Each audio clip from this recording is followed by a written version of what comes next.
മുല്ലപ്പെരിയാർ അണക്കെട്ടിലെ ജലനിരപ്പ് ഉയർത്താൻ നടപടി സ്വീകരിക്കുമെന്ന് തമിഴ്നാട് ബജറ്റിൽ പ്രഖ്യാപിച്ചതോടെ വീണ്ടും മലയാളികളുടെ നെഞ്ചിടിപ്പ് ഏറിയിരിക്കുകയാണ്. മുഖ്യമന്ത്രി വിജയുടെ നേതൃത്വത്തിലുള്ള സർക്കാരിന്റെ ആദ്യ ബജറ്റ് പ്രസംഗത്തിലാണ് കേരളത്തെ ആശങ്കയിലാക്കുന്ന പ്രഖ്യാപനം ധനമന്ത്രി എൻ മാരി വിൽസൺ നടത്തിയത്. നിലവിലുള്ള കരാറുകൾ, ട്രൈബ്യൂണൽ ഉത്തരവുകൾ, കോടതി വിധികൾ എന്നിവ മുൻനിർത്തി ജലനിരപ്പ് ഉയർത്തുമെന്നാണ് തമിഴ്നാടിന്റെ നിലപാട്. വിജയ സർക്കാരിന്റെ ആദ്യ ബജറ്റിലാണ് കേരളത്തിന്റെ ആശങ്ക കൂട്ടുന്ന പ്രഖ്യാപനം. സംസ്ഥാനത്തിന്റെ ജലാവകാശങ്ങൾ പൂർണ്ണമായും സംരക്ഷിക്കുമെന്നും അയൽ സംസ്ഥാനങ്ങളുമായുള്ള നദീജല തർക്കങ്ങളിൽ വിട്ടുവീഴ്ചയില്ലെന്നും ബജറ്റ് പ്രസംഗത്തിൽ വ്യക്തമാക്കുന്നു. കർണാടകയുടെ മേഘധാതു പദ്ധതിയെ ശക്തമായി എതിർക്കുന്നതിനോടൊപ്പം കേരളവുമായുള്ള മുല്ലപ്പെരിയാർ വിഷയത്തിലും കടുത്ത നിലപാട് തുടരാനാണ് പുതിയ സർക്കാരിന്റെ നീക്കം. അണക്കെട്ട് കൂടുതൽ ബലപ്പെടുത്തിയ ശേഷം ഇത് 152 അടിയാക്കി ഉയർത്താൻ ശ്രമിക്കുമെന്നും മുൻപ് ഗവർണറുടെ നയപ്രഖ്യാപന പ്രസംഗത്തിലും സൂചനയുണ്ടായിരുന്നു. വിഷയത്തിൽ കേരള സർക്കാർ ഇതുവരെ പ്രതികരിച്ചിട്ടില്ല. നേരത്തെ കമ്പം, തേനി പോലുള്ള അതിർത്തി പ്രദേശങ്ങളിൽ ടിവിക്ക് വോട്ട് പിടിച്ചത് തന്നെ മുല്ലപ്പെരിയാർ വിഷയം രാഷ്ട്രീയമായി ഉപയോഗിച്ചിട്ട് തന്നെയാണ്. അതിനാൽ കേരളത്തിന് പ്രതീക്ഷയേകുന്ന തരത്തിലുള്ള എന്തെങ്കിലും നീക്കം ടിവിക്ക് സർക്കാരിന്റെ ഭാഗത്തുനിന്ന് ഈ വിഷയത്തിൽ ഉണ്ടാകുമെന്ന് കരുതാനും വയ്യ. കാവേരി വിഷയത്തിൽ കർണാടകയുമായും കൊമ്പുകോർക്കാൻ തന്നെയാണ് വിജയ സർക്കാരിന്റെ തീരുമാനം.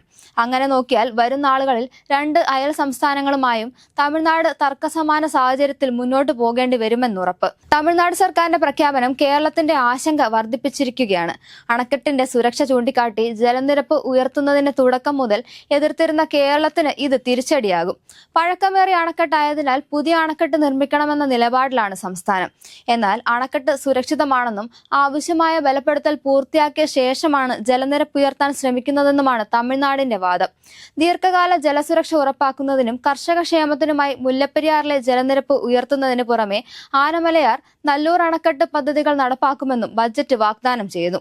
രാഷ്ട്രീയ നേട്ടങ്ങൾക്കും സിനിമയിലെ നായക പരിവേഷത്തിനും വേണ്ടി അയൽ സംസ്ഥാനങ്ങളുടെ സുരക്ഷയും ആശങ്കകളും അവഗണിച്ച് മാസ് കാണിക്കാൻ മുതിരുന്നത് ഇരു സംസ്ഥാനങ്ങൾക്കുമിടയിൽ വലിയ ആപത്തും നയതന്ത്ര വിള്ളലും വിളിച്ചു വരുത്തുമെന്ന് ചൂണ്ടിക്കാണിക്കപ്പെടുന്നു.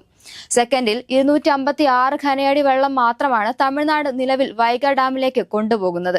കേരളത്തിന്റെ സുരക്ഷാ ആശങ്കകൾ തള്ളി തമിഴ്നാട് ഏകപക്ഷീയമായി മുന്നോട്ടു പോകുന്നത് അണക്കെട്ടിന് താഴെ കഴിയുന്ന ആയിരക്കണക്കിന് ജനങ്ങളെ വീണ്ടും ഭീതിയിലാഴ്ത്തിയിരിക്കുകയാണ്. ജനങ്ങളുടെ ജീവനും സ്വത്തിനും ഭീഷണിയാകുന്ന ഇത്തരം നീക്കങ്ങളിൽ നിന്ന് പുതിയ സർക്കാർ പിന്തിരിയണമെന്ന ആവശ്യം ശക്തമാകുന്നുണ്ട്. അതേസമയം ഗോദാവരി, കാവേരി നദീബന്ധന പദ്ധതി ദ്രുതഗതിയിൽ പൂർത്തിയാക്കണമെന്നും അന്തർ സംസ്ഥാന നദീജല പങ്കുവെക്കലിൽ തമിഴ്നാടിന്റെ താൽപര്യങ്ങൾ മാത്രമായിരിക്കും മുൻനിർത്തുകയെന്നും സർക്കാർ പ്രഖ്യാപിച്ചു.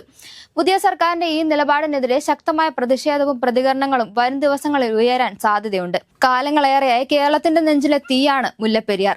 എല്ലാ കൊല്ലവും മഴക്കാലത്ത് ഈ വിഷയം ഉയർന്നു വരികയും ഡാം ഡീകമ്മീഷൻ ചെയ്യുക എന്ന തരത്തിൽ ക്യാമ്പയിനുകൾ സജീവമാകുകയും ചെയ്യാറുണ്ട്.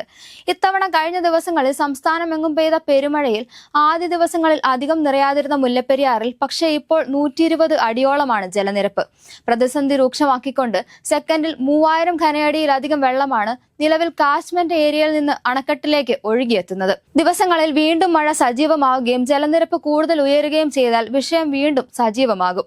ബജറ്റിലെ ഈ കടുത്ത പ്രഖ്യാപനത്തോടെ ഈ വർഷം ഇതുവരെ കാര്യമായി തലപൊക്കാതിരുന്ന മുല്ലപ്പെരിയാർ വിഷയം വീണ്ടും കത്താനും ഇരു സംസ്ഥാനങ്ങളും തമ്മിലുള്ള നിയമപരവും രാഷ്ട്രീയപരവുമായ തർക്കങ്ങൾ വരും ദിവസങ്ങളിൽ കൂടുതൽ രൂക്ഷമാകുമെന്നുമാണ് വിലയിരുത്തപ്പെടുന്നത്. ഇക്കാര്യത്തിൽ കേരള സർക്കാരിന്റെ പ്രതികരണം എന്തായിരിക്കുമെന്നതാണ് ശ്രദ്ധേയം. തമിഴ്നാടിന്റെ 2026-27 സാമ്പത്തിക വർഷത്തേക്കുള്ള സംസ്ഥാന ബജറ്റാണ് ഇന്ന് ധനമന്ത്രി അവതരിപ്പിച്ചത്. മുല്ലപ്പെരിയാറും കാവേരിയും മാറ്റി നിർത്തിയാൽ വിപ്ലവകരമായ മറ്റനേകം പ്രഖ്യാപനങ്ങളും ബഡ്ജറ്റിൽ ഉണ്ടായിട്ടുണ്ട്. 2031 തമിഴ്നാടിനെ $1.5 ട്രില്യൺ സാമ്പത്തിക വ്യവസ്ഥയാക്കി മാറ്റുക എന്ന ബൃഹത്തായ ലക്ഷ്യത്തോടെയുള്ള നിർണായക പദ്ധതികളാണ് ബജറ്റിലൂടെ പ്രഖ്യാപിച്ചിരിക്കുന്നത്. മുഖ്യമന്ത്രി വിജയുടെ നേതൃത്വത്തിൽ തത്വാധിഷ്ഠിതവും സുതാര്യവുമായ ഭരണമാണ് സംസ്ഥാനത്ത് നടക്കുന്നതെന്ന് ധനമന്ത്രി തന്റെ ബജറ്റ് പ്രസംഗത്തിൽ എടുത്തു പറഞ്ഞു. വിദ്യാഭ്യാസ മേഖലയുടെ സമഗ്ര വികസനത്തിന് വൻ തുകയാണ് ഈ ബജറ്റിൽ വകയിരുത്തിയിരിക്കുന്നത്. സ്കൂൾ വിദ്യാഭ്യാസ വകുപ്പിനായി 44,527 കോടി രൂപയും ഉന്നത വിദ്യാഭ്യാസ വകുപ്പിന് 8,393 കോടി രൂപയും നീക്കിവെച്ചു. സംസ്ഥാനത്തെ അടിസ്ഥാന സൗകര്യങ്ങൾ മെച്ചപ്പെടുത്തുന്നതിന്റെ ഭാഗമായി 3,734 സർക്കാർ സ്കൂളുകൾ നവീകരിക്കാൻ 300 കോടി രൂപ അനുവദിച്ചിട്ടുണ്ട്.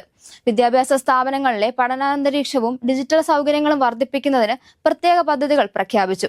10,000 സ്കൂളുകളിൽ ശുചിത്വവും സുരക്ഷയും ഉറപ്പാക്കുന്ന സൂപ്പർ ക്ലീൻ സൂപ്പർ ക്യാമ്പസ് പദ്ധതിക്കായി 139 കോടി രൂപ അനുവദിച്ചു. കൂടാതെ കോളേജ് വിദ്യാർത്ഥികൾക്കായി ലാപ്ടോപ്പ് നൽകുന്ന വെട്രി ലാപ്ടോപ്പ് പദ്ധതിയും സൗജന്യ താമസവും പഠനവും നൽകുന്ന പെരുന്തലൈവർ കാമരാജർ മോഡൽ റെസിഡൻസി സ്കൂളുകൾക്കായി 125 കോടി രൂപയും പ്രഖ്യാപിച്ചിട്ടുണ്ട്.